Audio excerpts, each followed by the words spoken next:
Hello and welcome into another episode of Locked on Wolves. This is the post-game podcast from the Timberwolves. We'll call it hideous win over the Atlanta Hawks, an 8-point win against a Hawks team with only one member of their starting lineup playing in the game at all. It was really ugly. And there's a lot to be concerned about, really, from this one. But I guess on the bright side, Minnesota's 4 games above 500 for the first time this season. So we'll talk about that, too. It's all upcoming. Welcome in. You are Locked on Wolves.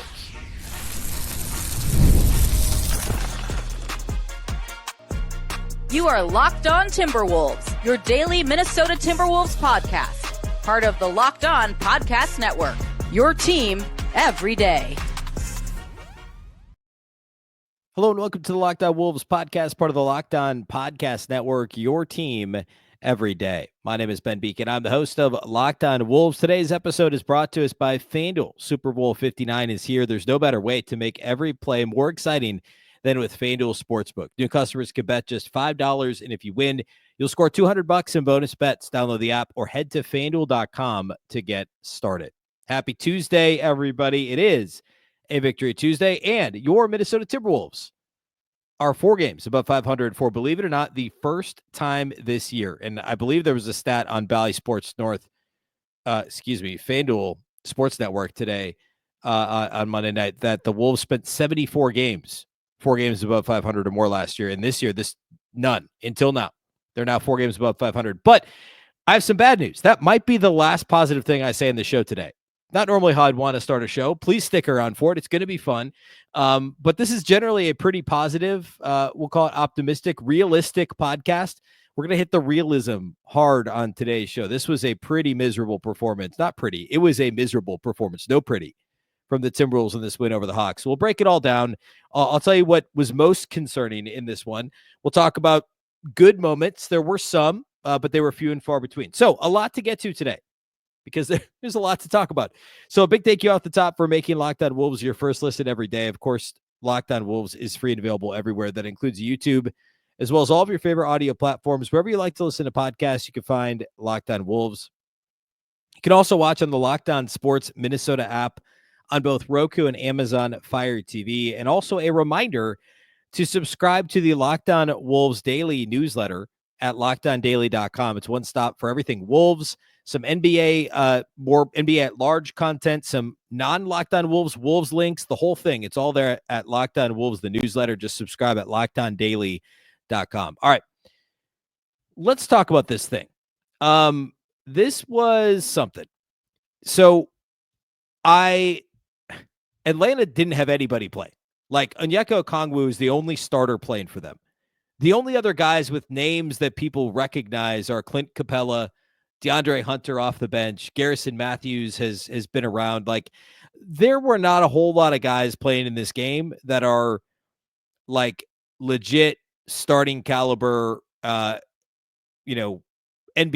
players. Now, Clint Capella, obviously, he started a bunch of games this year for them. He recently moved to the bench. But like the preferred starting lineup for Atlanta, like Clint Capella was coming off the bench. Like, that's what he does now. Like no Trae Young. He was questionable coming in. No Jalen Johnson. No Dyson Daniels. No Bogdan Bogdanovic, who's been coming off the bench for them this year anyway. No Larry Nance Jr. Anybody else? Is that most of it? That's 5 guys, right? That's so like 5 of the top 6 in their rotation. 5 of the top 7 if you want to include Capella and Okongwu as top 6 rotation guys. But their top scorers, no Trae Young, no Jalen Johnson, no Dyson Daniels. That's 3 of their top 4 scorers.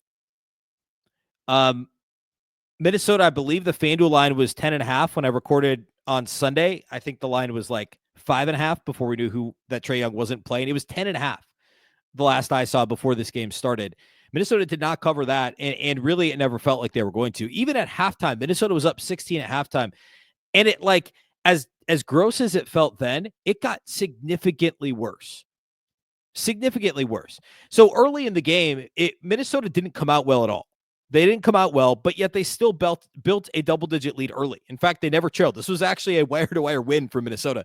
And I've never had done a show where it's just felt like a loss going into doing the show, and it was a wire-to-wire win for Minnesota. That's how depleted Atlanta was and how flat Minnesota looked.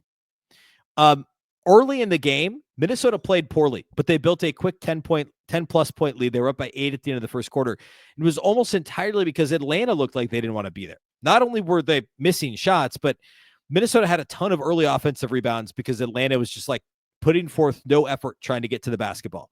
No effort from Atlanta, tons of missed shots, sloppy turnovers, and it looked like a bunch of G Leaguers out there for the Hawks. Now, some of their best, talk about the guys who played in this one. DeAndre Hunter and Clint Capella would be in my top 3 of the best players, and they worked in the starting lineup. So that was part of it, right? You had your starting lineup with, several guys who are fringe at best NBA players. That's a big part of it. Well, as soon as the actual NBA guys, DeAndre Hunter, Clint Capella, and others got into the game, things got a bit dicey for Minnesota as the game wore on. The second quarter was the Wolves' best quarter, and it wasn't really close. They were a +9 in the quarter. Every other quarter, I guess they were +8 in the first quarter, but second quarter, they played okay. The offense had a little bit of rhythm. Naz Reid was awesome. I think he made his first 5 shots, 3 threes between the first and second quarter. Julius Randle had some good moments. Ant kind of came to the party a little bit. We'll talk more about his performance. Rudy had some really good moments early in this game. So at halftime, Minnesota was actually up 17. It didn't really feel like it, but they were. And then in the third quarter, it was the exact reverse of the first quarter. Atlanta suddenly looked like they wanted to be there, and the Wolves did not. And that's being kind. I think they had 4 turnovers in the first 2.5 minutes or so of the third quarter. Randle, McDaniels, each of them just like lost their dribbles for unknown reasons. They just like forgot how to dribble the basketball. Some sloppy passes from Conley, from Ant, and Atlanta took advantage. And they scored 31 in the quarter. Like, this Atlanta Hawks team should not score 31 points in any quarter of any game. It just shouldn't happen. To make matters even worse, Minnesota compounded the turnovers with just terrible shooting. And they only scored 20 points in the quarter. Now this is a 6-point game going to the fourth quarter. And I want to talk a little bit about the execution down the stretch. We'll do that here in a little bit. But that was also really bad. Actually, we can do that now. Let's do that now. So this thing, like, it was gross. We'll talk about the rotation. There's a couple notes I want to hit there. But let's talk about the last 2 minutes. This became a 6-point game after, actually, rewind a little bit further. Minnesota didn't make a field goal from the 4:51 mark in the fourth quarter until Rudy Gobert's dunk that was really pointless with 8 seconds left. So they went essentially the final 5 minutes of the game without a field goal. Minnesota did. Absolutely miserable. In fact, they only scored 1 point in that stretch. Anthony Edwards made 1 free throw and missed the other one with 3:22 left. So it's not like the Hawks were like, it was just horrible. And there were some bad shot attempts in there. There was like a Julius Randle. We could go blow by blow. Why not? After the Gobert dunk at 4:51, Gobert misses the and one opportunity. This is the free throw attempt. Then Julius Randle turns it over. Bad pass. Then Julius Randle misses an ill-advised floater. Anthony Edwards splits a pair of free throws. And that's the only point during this stretch. Naz misses a tough shot. It was a tough shot, but he just missed it. Ant misses a shot that was tougher than it should have been, dribbling his way into a tough mid-ranger. Conley misses a three-pointer. He was terrible in this game. Jaden McDaniels, this is the one that kills me. Thankfully, during this period of time, Atlanta can't buy a bucket either because it's this zombie Hawks team. DeAndre Hunter hits a 3. The best player on the floor by far in this game with a minute 28 left. It's now a 6-point game, like a real 2-possession game. And the Timberwolves' decision was to run dribble handoff with Gobert and Ant that went nowhere. The ball goes over to Naz. He runs a dribble handoff with Jaden McDaniels, who dribbles to his right to the baseline and shoots a difficult step back that almost went down, but it rimmed out. Like, why is Jaden McDaniels shooting a 14-foot step back on the right baseline with 1 minute left in a 2-possession game? Why is that what we're doing here? Then on the other end, Naz Reid gets into a jump ball situation. The Timberwolves win it. They call a timeout. They win it. Then the out-of-bounds play gets challenged. Gobert misses 2 free throws. Atlanta comes down and doesn't score, turns it over. Gobert gets the dunk, and they win by 8. But, like, they had 1 field goal in the final 4:51, and it was that meaningless dunk. at the end of the game to push it from 6 points to 8 points. Just terrible execution down the stretch from Minnesota. And it wasn't like, I don't know. It was just baffling. A couple rotation notes that I want to hit on. I think that's where I want to head next year. So we'll do that here coming up next. Today's episode of Locked On Wolves is brought to us by our friends at FanDuel. Super Bowl 59 is here. One game, two teams, endless possibility. There's no better way to make every play more exciting than with FanDuel Sportsbook. Whether it's predicting the first touchdown, calling the MVP, or even betting on the coin toss, FanDuel makes it easy to get in on the action. With live betting all game long, you can adjust your bets as the game unfolds and feel the thrill from kickoff to the final whistle. Of course, Chiefs-Eagles opened at a 1.5 point spread at 1.5 points favoring the Chiefs in this game, which feels right. I actually feel like that's a little bit low. I thought it would be more like 2.5, but 1.5 point favorites for the Chiefs. Super Bowl is my absolute favorite time for prop bets. It's a ton of fun. Like the coin toss thing is great. Player props, in-game live betting as well. You can do all that. The live betting feature, in fact, lets you stay involved no matter what happens on the field. The app is super easy to navigate. Plus, knowing that you can place a $5 bet and potentially win $200 in bonus bets for the Super Bowl, that's absolutely icing on the cake. Download the app or head to FanDuel.com to get started. Bet just $5, and if you win, you'll score $200 in bonus bets. That's FanDuel.com. Bet with FanDuel, official partner of Super Bowl 59.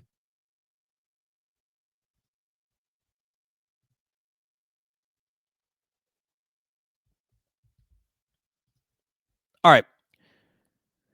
So we talked about the close to this game. Let's rewind just a little bit and talk about a couple of rotation notes. And our guy, Jack Borman, who does the postcast after every game, which, by the way, I'll be doing the next two games, Wednesday, Thursday with Jack post-game. Jack had a great note on Twitter or on X about the Wolves' big man rotation. So remember last year, whenever the Wolves would roll out Rudy, Cat, and Naz Reid, in general, there were some moments toward the first part of the year, they didn't do it hardly at all. And then when they did, it was super successful. They maybe overplayed it a little bit, and it was less successful 0-1, but still a really kind of fun, different lineup, essentially three centers. I know Naz isn't really a center, but like that's what that attempt was, right? So the Timberwolves decided to try and go with the three bigs with Julius Randle for basically the first time. Actually, here's the note from Jack. Naz, Randle, and Gobert had played just 3 minutes together all season, and then they played the first 4 minutes of the fourth quarter together in this game, and they were a +8. They won those minutes 12-4 with an offensive rating of 133.3 and a defensive rating of 50 per Jack's tweet per pivot fade. And Jack notes that he likes the move from Finchie, as his three bigs have been Minnesota's three best players tonight. 100%. The backcourt was terrible. Naz, Randle, and Gobert were easily the Wolves' best players in this game. I talked about Naz's first half. Actually, Randle and Gobert. I said that already, really. Those three guys were the ones that helped the Wolves build a 17-point halftime lead. And ultimately, beginning of the fourth quarter, they helped them build that lead back up into double digits before the Hawks pushed back, and Ant came in and played poorly, and Nikhil was bad.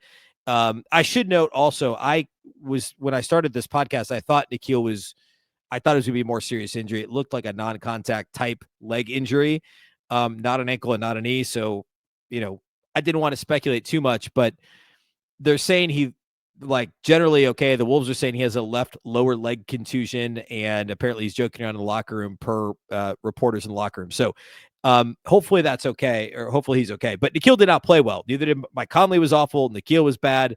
Ant was bad. This was just a thank goodness for the bigs. That's what this game was for Minnesota. I do want to talk individual performances. We'll do studs and duds, but let's talk about how bad the shooting was and the turnovers. Minnesota, and I said this on the show Monday before we knew Trae Young wasn't going to play, before we knew Jalen Johnson wasn't going to play. I mentioned that the Hawks could turn you over. Well, they did. The Wolves turned it over 16 times in this game. And to compound matters, they also couldn't hit the broadside of the barn. They got to the free throw line a bunch, but they couldn't make free throws. They couldn't make threes. They couldn't make twos. They just couldn't make baskets. They shot 39.5% from the field in this game. Minnesota did. They were 30% on threes, 12 of 40. Ant was 2 of 11. Conley was 0 for 5. Nikhil was 1 for 5. Julius Randle was 3 for 8, which isn't a bad number for him. And then at the free throw line, they were 20 for 29, 69% at the free throw line. Biggest culprits there, Rudy was 4 for 7, including those 2 misses down the stretch. In fact, I think he missed his last 3 free throws. I think he made his first 4, missed his last 3. Ant was 9 of 13, including missing 2 out of 3 when he was fouled on a 3-point attempt. And Rob Dillingham was 0 for 2. The Hawks broadcast gleefully pointed out that this was the first time all year Rob Dillingham had attempted a free throw. They didn't also, they couldn't bring it upon themselves to mention that Rob Dillingham had played how many minutes has he played this year? I've got it right here. Not very many. I'll tell you that much. 205 minutes. That's still actually pretty shocking that he hadn't shot a free throw. Like Josh Minott had attempted 11 free throws in 6 less minutes than Dillingham coming into the game. But and then of course it allowed, I don't want to get on my Dominique Wilkins soapbox right now. He's awful as an announcer. But he was also gleeful to point out that, that means you're shooting too many threes, because he did that every opportunity he could in this game. But anyway, the free throw shooting was also bad for Minnesota. Under 40% from the field, 30% from 3, under 70% at the free throw line, plus 16 turnovers. It's a miracle that they got to 100 points, and they only did because of that Gobert dunk with 2 seconds left that pushed it from 6 points to 8 points.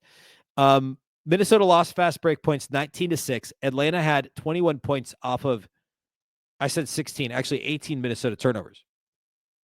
And against a Hawks team that only played Clint Capella 20 minutes. What did he play? 21 minutes in this game? Yeah, 21 minutes.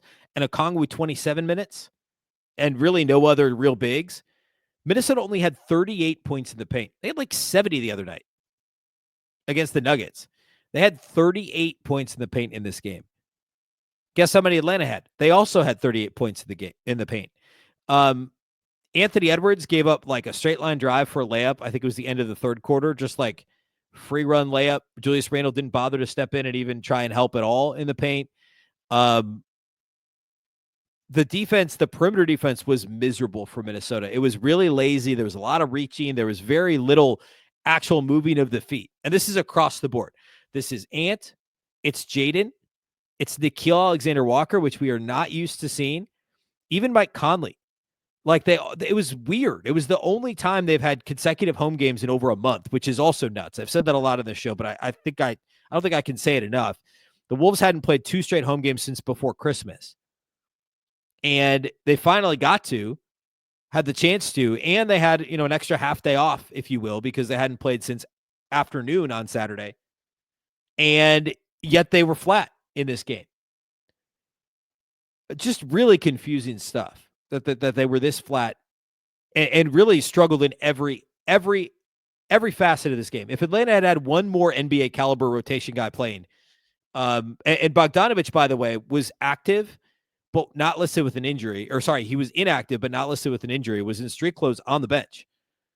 And so that was weird. But if they had one more rotation guy available, do the Wolves win this game? I mean, it was that bad for Minnesota. The perimeter defense it's going to get glossed over because Atlanta only scored 92 points and they also shot under 40% from the field. But the perimeter defense, to allow 38 points to this Atlanta Hawks team and straight line drive after straight line drive to DeAndre Hunter, he was really the only one that did consistent damage. By the way, Hunter had 35 points. Nobody else on the Hawks had more than 13. So it wasn't anybody besides DeAndre Hunter that did any of this damage in the paint, right? There was a little bit of, that was pretty much it. The fact that this game was even in the balance of the final 2 minutes is just so mind blowing. I want to talk about some of the individual performances, and I'm not holding back. Studs and duds.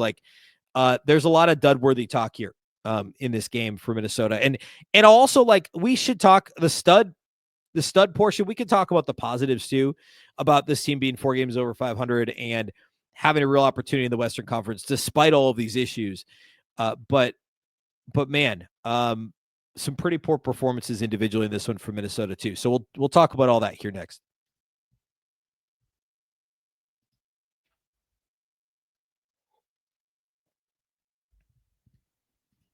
All right, let's talk studs and duds. We'll start with duds because then I want to finish. I want to finish on a high note.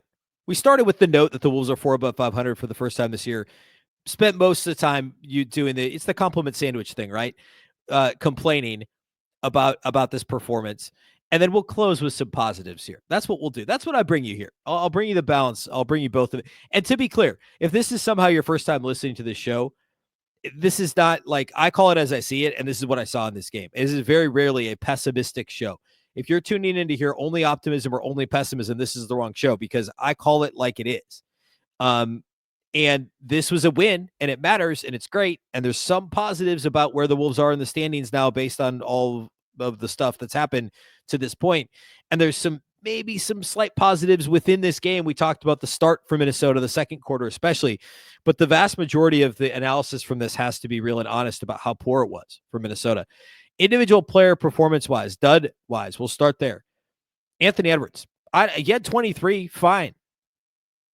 The body language was bad. The shot selection was bad. The impact on the game was poor.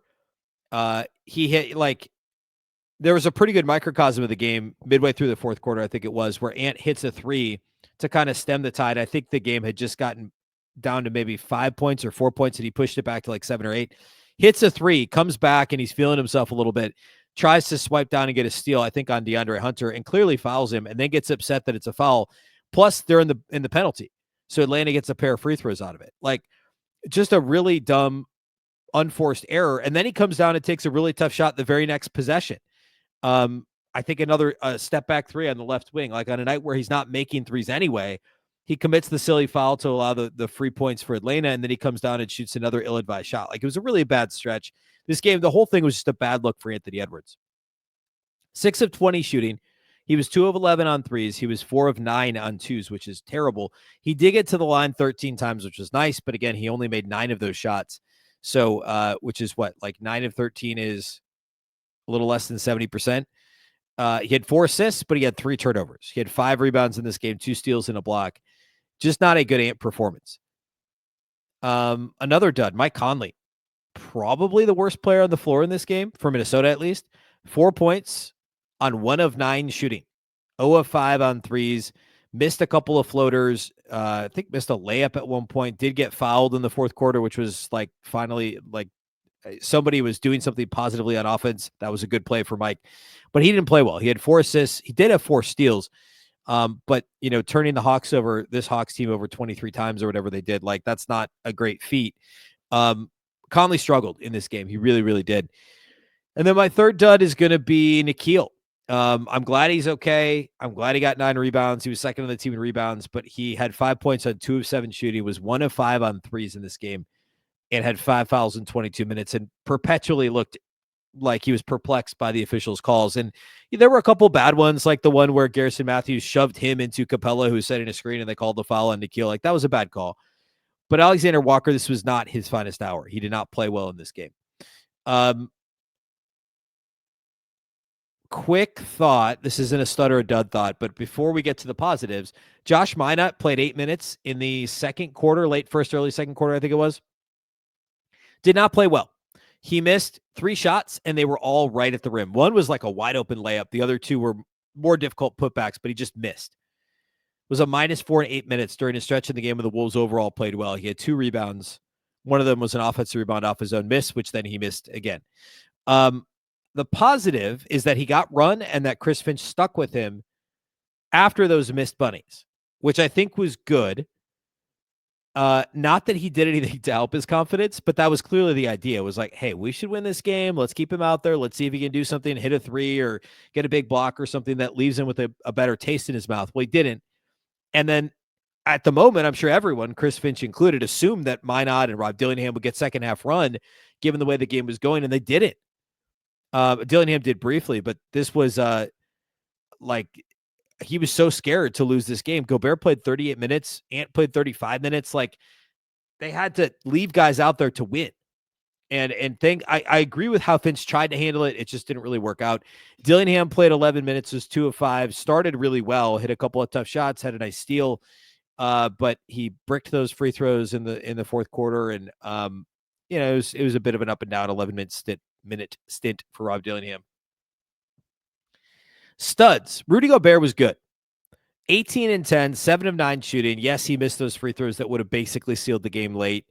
But I thought he was pretty good. He had 2 blocks. He had other shots that he impacted. He had the big block on, I think it was Hunter at the rim. It barely touched it, but it led to that jump ball. And I'm pretty sure he did get a block on that play. But by the way, another Dominique Wilkins note. He was, when Hunter it was Hunter because he had Gobert switched on him on the perimeter, and Wilkins was giddy. He was like, oh, he's got Gobert on him. He should take him to the rim, because that was the other thing. I should have just started with my complaints with Dominique Wilkins. Not only was he telling us to get off his line with the 3-point attempts, every possible chance he got to rip Rudy Gobert, he did. And I'm not looking for this stuff. Again, I'm calling it like I see it. And he went out of his way to rip on Rudy Gobert. The man put up an 18 and 10 on 7 of 9 shooting, plus a pair of blocks. I mean, Okongwu had 7 and 7 and no blocks and 4 turnovers. If we want to play the comparison game, Clint Capella was good, but Okongwu was not. The old head ripping on Rudy thing is just, it's out of control. He dropped an 18 and 10 with a couple of blocks, only 1 turnover, had a +8 in 38 minutes. Rudy was great. I just think it's hilarious. He just lives rent free in people's heads. I just don't get the hate. I really, really don't get it. He was great. Rudy was really good in this game. Julius Randle was good too. He led the Wolves on plus minus. He had 20 points at 7 of 17, 8 boards, 2 assists. He did turn it over 5 times, and a couple were really bad turnovers. Just straight lost the ball. But he still was one of the 3 best players on the floor for Minnesota. Naz Reid was arguably the best player on the floor. He started 5 of 5 from the field and then made only 1 of his last 4 shots, missed his last couple 3-point attempts. Also got banged up, hurt his shoulder, looked to jam a finger too near the end when he got that jump ball. But he was good. 15 points, 3 rebounds, 2 assists. And I can report that the Hawks announcers do like Naz Reid. They don't like Rudy Gobert, but they do like Naz Reid. All right, that's enough of this one. Let's never talk about this game again. Maybe we can look back and laugh on this when the Wolves find themselves back in the conference finals. I don't know. After this game, Minnesota, let's see, I'm recording this. Most games are done. The only game that's not is Clippers-Suns, which actually does have an impact on where the Wolves are in the West, because the Suns are right behind the Wolves. The Clippers are right ahead. As of right now, the Suns are up 13 with 5 minutes left. So if they hold on and win and the Clippers lose, that means Minnesota will only be 1 game out of the 6th spot in the Western Conference, 1.5 games out of the 5 spot in the Western Conference, and 3 games, and technically 2 out of the 4 spot with Denver, because they have the tiebreaker with the Nuggets. So don't look now, but they're alone in 7th place and probably a game behind 6th and a game and a half behind 5th. As rough and tumble as the West is, the Wolves are right there. Do they deserve to be? That's still up for debate. After a game like this, I tend to think no, but hey, look at who they just beat. Denver and Dallas convincingly. They're now 4 games above 500 for the first time this year. They play at Phoenix on Wednesday. Phoenix is probably about to beat the Clippers, and they're on the Wolves' heels, but obviously a winnable game. Tough to have a back-to-back on the West Coast, but they play again Thursday night. Thankfully, it's against Utah, who somehow the Wolves have not seen this year, and Utah is the worst team in the Western Conference still. They've been on a losing streak, although they had played better of late. Did they actually just win, though? I feel like they just won. Maybe not. No, they just lost to Milwaukee. So they get the back-to-back of Phoenix and Utah. Again, I will be hosting the live postcast over at Locked On Sports Minnesota on YouTube both nights with Jack Borman. So tune in over there. You'll get the audio here on this feed. And then also have the regular show each day. And then they're off Friday. They play Washington Saturday. So a 6-win Wizards team. And I said this the other night, Phoenix is obviously the next tough game with the team over 500. And then you have the back-to-back at Utah at altitude. But if they could, these are 3 games they'll be favored at. They'll be favored at Phoenix. They'll be favored at Utah. They'll be favored at home for Washington on Saturday. And if we're talking 28 and 21 and 6 straight wins and 7 games above 500, I don't want to count the chickens before they hatch. But then the vibes are going to feel pretty different. They will. And you head into that Washington game is the first game of a 5-game homestand. And the Wolves have struggled at home this year. They're only 12 and 10 at home. But home games for Washington, Sacramento, Chicago, Houston, Portland, that's a homestand where you need to go 4-1 and realistically should go 4-1. They'll be favored in all those games except for the Rockets game. So as much as things aren't great, and we'll see how Naz is doing, we'll see how how Alexander Walker's doing, and DiVincenzo's obviously out for at least another 3 to 4 weeks, but like it could be a lot worse given some of the issues the Wolves have had to this point. All right. That's all we got for you today here on the show. Again, I'll be back tomorrow. We'll talk a little bit about the Phoenix matchup. The Wolves have not seen the Suns at all this season. I'm sorry. They did see the Suns back in November, mid-November one time. So the Wolves did beat Phoenix by a bucket at home back in November. First time since then we've seen Phoenix. We'll talk about that matchup on Wednesday, along with some other lineup stuff, and maybe some bigger picture items as well. So that'll be Wednesday's show, and we'll get you ready for Wolves Suns on Wednesday night. Post-game pods Thursday and Friday. Postcast Wednesday night, Thursday night. Tons of stuff upcoming this week. A big thank you for making Locked On Wolves your first listen every day. And of course, this show's free and available everywhere, including YouTube, as well as the Locked On Sports Minnesota app on Roku and Amazon Fire TV. A reminder, you can subscribe to the daily newsletter at LockedOnDaily.com. Subscribe to the daily Locked On Wolves newsletter Monday through Friday. Of course, the Locked On Wolves podcast is part of the Locked On Podcast Network. Remember, the Locked On Network is your local experts on all the biggest stories. Once again, I'm Ben Beecken. This is the Locked On Wolves podcast, and we'll catch you next time.